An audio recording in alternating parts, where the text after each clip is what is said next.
What's up, guys? Hope you're doing good. Back at you on Saturday morning here with another video, and today's topic is going to be very valuable. It's been highly requested and highly sought after by many people.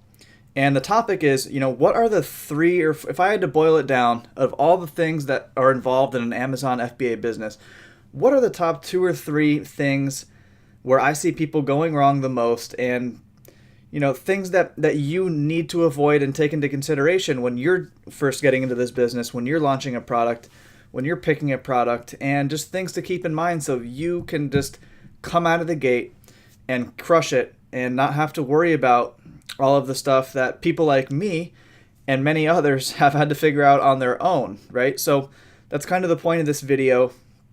And I just want to give you 3 of my top level tips and strategies to ensure that you come out of the gate in this business, even if you already are a current seller, and you can continue to sustain and be successful. So guys, if you like this video, if you like any of my previous videos, if you like solid Amazon FBA content, I try to share things that not many other people share because the beginner stuff is everywhere, and I try to actually share practical, actionable tactics on this channel. Then don't hesitate to subscribe and like the video. So with that being said, let's get into topic number 1. Number one area I see people going wrong is they grossly underestimate the amount of units required to give away during their product launch. So for example, let's say hypothetically you are sourcing and selling a baby bib. I haven't done any prior research, but I'm just going to estimate for the video's purposes that the search phrase baby bib, which is going to probably be your main keyword, gets maybe 50 to 100,000 exact searches per month. Just throwing it out there. I have no idea, so don't quote me on that. But let's just say 50,000, right? And let's say that you're all in on trying to get ranked on the first page for that main search phrase. Well, that's the right idea. You should want to do that. But where I see people going wrong is, for a more competitive type product like that, you are going to have to, it takes money to play the game. Like the price you have to pay, to play this game, it can be higher for certain products compared to others. I know it's going to be far less costly and to rank it out there like a basketball themed t-shirt, okay, than it would a baby bib, because it's far less competitive for that type of t-shirt. The baby bib has a lot more search traffic and a lot more buying activity around it. So, you may be asking, well, how do I know how many units to give away for any particular search phrase or product? And that's where I see a lot of people going wrong is, you have to analyze the top 16 or 17, or what I do, the top 16, 17 best-selling baby bibs on page 1, and you have to dissect their listings. You have to ask yourself, and there's so many softwares that can do this for you now, how many units per day are they selling on average? And you simply, you come up with that number, you find that average, and then you have to at least match or even exceed a little bit that daily sales velocity of the page 1 ranked baby bibs for a several day, consecutive day period of time. How many days? I don't know. Nobody knows. It's different for every product launch that I have done. There is no black and white answer to how many days. You just simply have to run it and monitor it every day. And when you achieve the ranking, then cut it off. But that could be 3 days, 4 days, 5 days. That could be 8 days. There's no black and white answer. And where I see people going wrong is they're like, man, I had this giveaway going for 4 days, forever, and I just didn't see any ranking, so I just cut it off. And that's bad, because not only have you now given away maybe a couple hundred units in those 4 days, those units are now lost forever. You're never going to get them back, and they've made almost no impact in the ranking for that main competitive keyword because it's not nearly enough. You have not hit that threshold yet according to Amazon. We're almost literally like flushing money down the toilet at that point. That's how I view it. So be more aggressive at the beginning, because guys, people say picking a product is the most important part of this business, and that's true for in a lot of ways. If you ask me, if you ask my opinion, knowing how to proactively go out there and launch and rank and sustain your ranking over an indefinite period of time is more important and a better skill to have than being able to pick a product. Anyone can pick a product.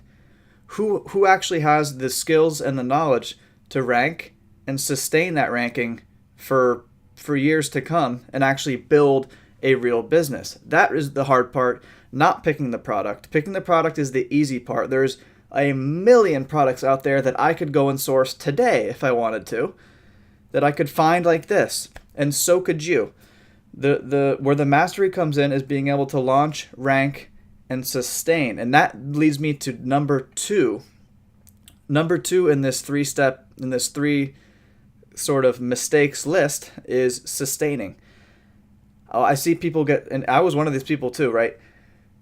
You get a little lucky. Maybe the first product you release, you're like, damn, I'm already getting ranked on the top of the first page. Like, man, this stuff actually works. I'm making sales. I'm freaking excited. This is awesome. And while that is great, if you can pull that off, the more important thing you must focus on at that point is sustaining. If you don't have an actual sustaining plan, so you must have these systems in place before you even launch, right? You got to have a plan to sustain ranking, because sustaining is everything after you rank.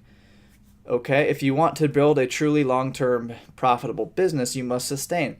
Whether that be a specific Amazon sponsored ad strategy, how you run and set up your campaigns, whether that be a Facebook ad strategy where you have kind of just a Facebook ad, running at a $5 a day budget in perpetuity in order just to keep on trickling a few extra sales per day, each and every day, to keep that ranking up there. Sometimes that really is required and what it takes to sustain ranking if you are sourcing a more competitive product. I hope that kind of makes sense. I hope this is kind of an aha moment for some of you guys. And that leads me to number 3. Remember how I said that product picking is not the most important thing in my eyes? Well, that's true in my opinion. But what is the most important part of product selection in my eyes is differentiation. And that completely plays into that whole sustaining thing that I was talking about. You're going to have a much easier time sustaining. You're going to have to you can run ads less aggressively, save money in the long run if you have a very differentiated and unique product that really stands out from the other guys on page 1, because then you're going to get more clicks, you're going to get more eyeballs, and you're going to get more sales than the rest of the people on page 1 without having to spend all that extra money on external Facebook traffic or Amazon PPC. Well, that's the theory at least, right? And it's worked for me. So that is number 3. I can't stress that enough because, guys, I'm in this business for a long-term, successful, profitable business. I don't care about launching a product, getting it ranked, making sales like this, and then just like going to the beach or something. That's not me, and that shouldn't be you either, because that's not how you're going to build an empire. So in summary, let's recap. Number 1, don't underestimate the amount of units you have to give away to achieve your ranking. Number 2, have a re-ranking / sustaining process in place before you even launch. Number 3, make sure your product is different in some way, shape, or form. Some way, shape, or form it's different. Make your main image different. Whether it's something as simple as adding a free PDF, something super basic, make it stand out. That's going to help you sustain. That's going to drive up your conversion rate, and that's going to help you make more sales long term. So those are my 3 best strategies for building a real Amazon business and avoiding the costly mistakes that so many people make. So guys, I hope that video was informative. I hope it was valuable. If you want to ask me privately any questions you have, message me on Facebook. The links are all in my description. I have links to a lot of stuff, but you'll find the one to my Facebook. And yeah, message me there. I'll respond. I'll be an open book, and I'll be fully transparent with you. So, guys, with that being said, have a good day. I'll see you on the next video. See ya.